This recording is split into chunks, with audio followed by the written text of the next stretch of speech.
Akar keriang tumbuh di paya, pohon beringin teguh berdiri. Bersama membina bangsa Malaysia, makmur berdaulat di samping tinggi. Assalamualaikum warahmatullahi wabarakatuh. Salam sejahtera dan salam Malaysia Madani. Berdirinya saya di atas pentas keramat ini bukanlah sekadar untuk menuturkan kata-kata kosong, melainkan untuk meniupkan api patriotisme melalui tajuk pidato saya ialah bersama membina negara bangsa. Hadirin sekalian, frasa negara bangsa bukanlah satu konsep geografi yang kaku.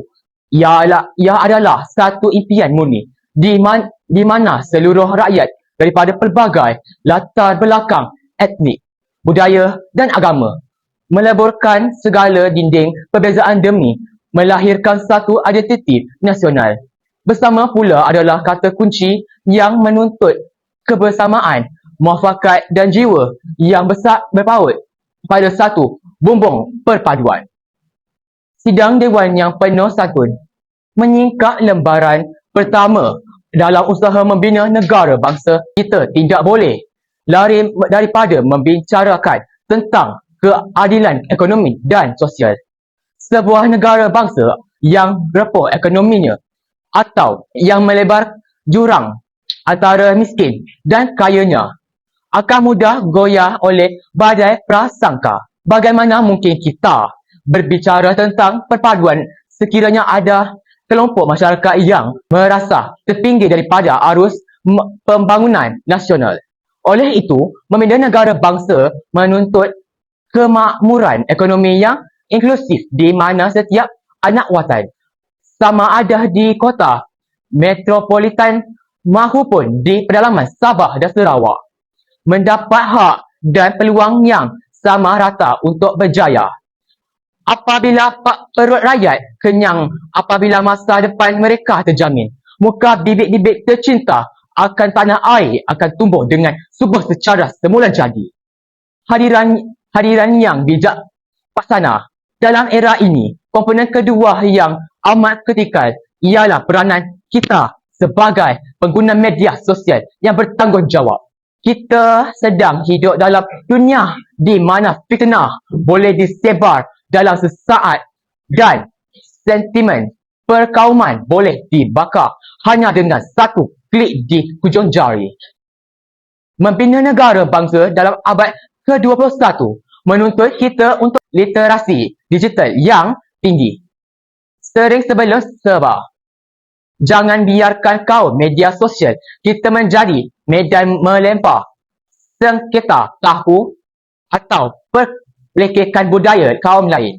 Sebaliknya, dijadikan teknologi ini sebagai jabatan untuk berkongsi keunikan budaya, mempromosikan unik murni dan menyebarkan mesej kedamaian.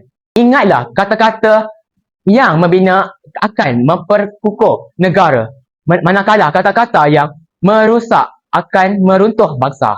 Hadiran yang saya muliakan, menoleh ke arah komponen ketiga, marilah kita suburkan semua penghayatan sejarah melalui sistem pendidikan. Sejarah bukan sekadar subjek untuk lulus peperiksaan. Sejarah adalah kompas yang menunjukkan dari mana kita datang, arah tujuan kita. Anak muda hari ini perlu faham tentang pengorbanan tokoh-tokoh pendahulu daripada pelbagai kaum yang menitiskan darah dan keringat demi menuntut kemerdekaan. Kita perlu faham tentang kontrak sosial dan perlembagaan persekutuan yang menjadi tiang seri negara ini. Apabila generasi muda celik sejarah, mereka tidak akan mudah dihasut oleh agenda sempit yang cuba memadamkan naratif kebersamaan kita. Melalui bilik darjah, kita bina jiwa anak bangsa yang bangga mengaku, saya anak Malaysia. Sidang saksi yang budiman, perkara yang terakhir dalam mendepani cabaran ini telah keperluan terhadap kepimpinan yang berintegriti dan berteladan tinggi. Kepimpinan ini tidak hanya merujuk kepada ahli politik di parlimen, tetapi bermula daripada para guru di sekolah, ibu bapa di rumah dan ketua komuniti di kawasan kejiranan. Kepimpinan yang inklusif adalah pemimpin yang melihat kepelbagaian rakyat sebagai satu kekuatan, bukannya ancaman. Mereka memimpin dengan hati, menegakkan keadilan tanpa barat sebelah dan sentiasa mendahulukan kepentingan nasional mengatasi kepentingan peribadi atau kelompok. Apabila rakyat melihat pemimpin mereka berdiri teguh sebagai simbol perpaduan, maka rakyat tanpa ragu-ragu akan mengikut langkah yang sama untuk bersama-sama membina negara bangsa. Kesimpulannya, membina negara bangsa bukanlah sebuah destinasi yang mempunyai titik noktah. Ia adalah sebuah perjalanan panjang yang menuntut kesabaran, toleransi dan komitmen yang tidak berbela bahagi daripada kita semua. Perbezaan warna kulit, bahasa dan adat resam bukanlah dinding yang memisahkan kita. Sebaliknya, ia adalah rona-rona indah yang melukis sebuah potret Malaysia yang mempesonakan di mata dunia.